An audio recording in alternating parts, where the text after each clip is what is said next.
Steady Eddie. Edward is one of the oldest engines on the island of Sodom.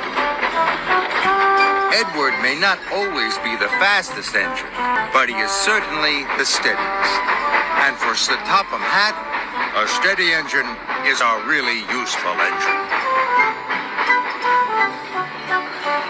One morning, Edward puffed into the docks. Good morning. Then Sir Topham Hatt arrived. The brand new brass water wheel has just arrived from the mainland. It is magnificent. It will be displayed by the waterworks at Great Waterton.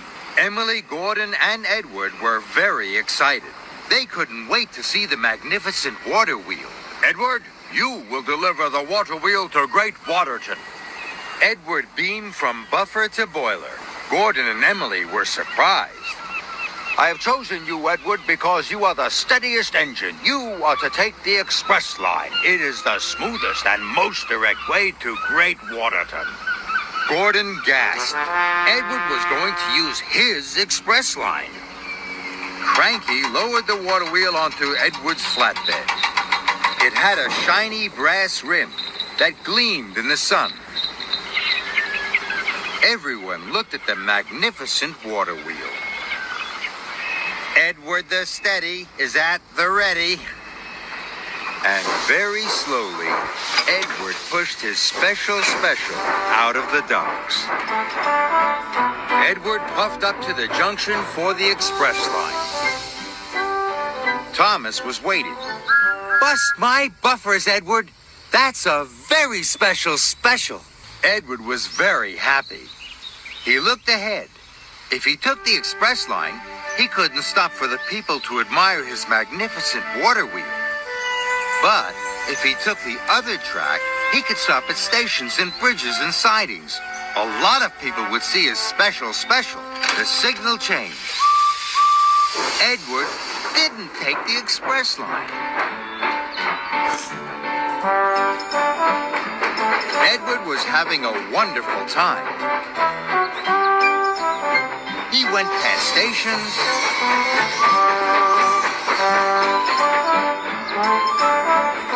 under bridges, and past farms.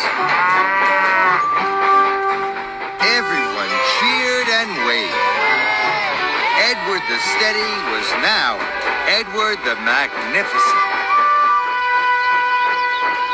Edward arrived at the junction.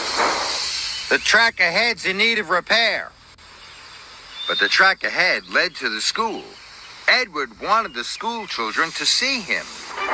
So he chuffed on towards the broken track. The track was very bumpy and jumpy. The shiny brass edge of the wheel started to cut into the ropes. But Edward didn't know.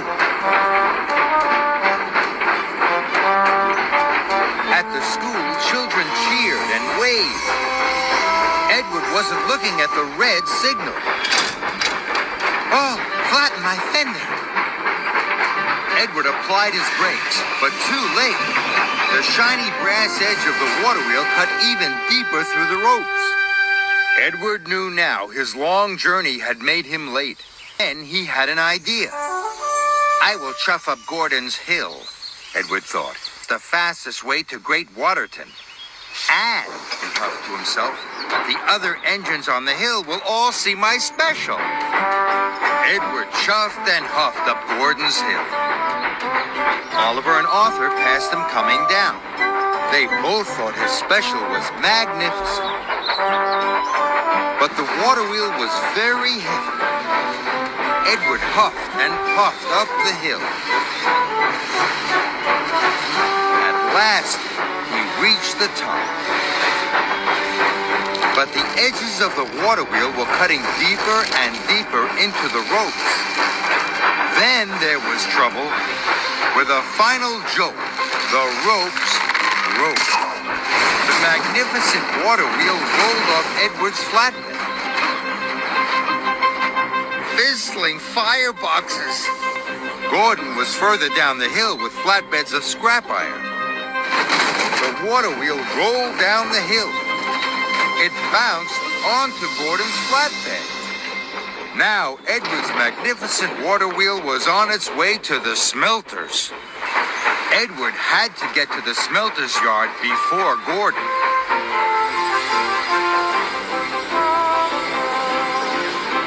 Edward puffed and Edward panted along every shortcut he knew.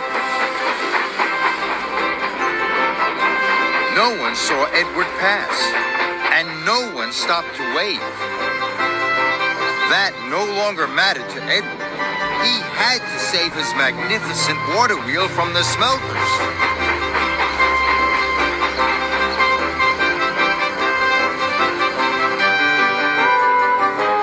Gordon puffed slowly into the smelter's yard.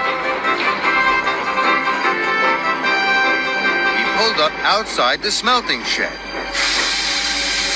Then, suddenly, there was Edward. Gordon was surprised. Edward the Steady had won his race against the fastest engine on Sodor. The magnificent water wheel was once again tied down to Edward's flatbed. Edward the Steady, once more at the ready. And his wheels clickety-clacked without a cheer or a clap along the way.